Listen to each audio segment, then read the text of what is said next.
Welcome to the first chapter of Microsoft Excel tutorial on charts. Charts in Excel are used for visual interpretation of data. Visual representation of data helps in quick understanding of data and helps in taking wise decision based on the available data.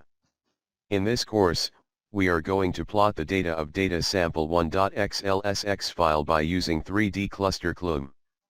The clustered column uses vertical column to visualize more than one data series. In our data sample1.xlsx file, the average family income of different U.S. states are given for 3 consecutive years, 2003, 2004 and 2005. The data in this example shows the income of 3 consecutive years for states like Missouri, Montana, Nebraska, etc. Here we can see the income of Missouri in 2003 is slightly lower than the years 2004 and 2005. In case of North Carolina, the highest average family income was in the year 2003. After opening the file, select the data from cell C6 to F14. Now go to Insert tab, which is located just beside the Home tab.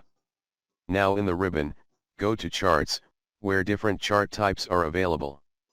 Feel free to play around and hover the mouse to see the brief descriptions regarding each chart type. Then, click on Column to see different types of column charts like 2D column, 3D column, cone, cylinder, pyramid, etc. If you click All chart types, you will find more shapes there.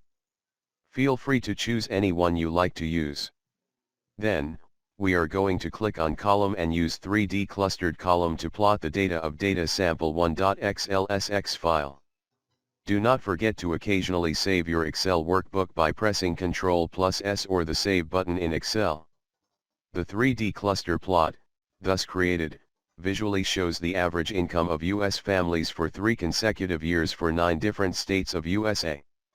Try to modify the data in the table and keep on practicing.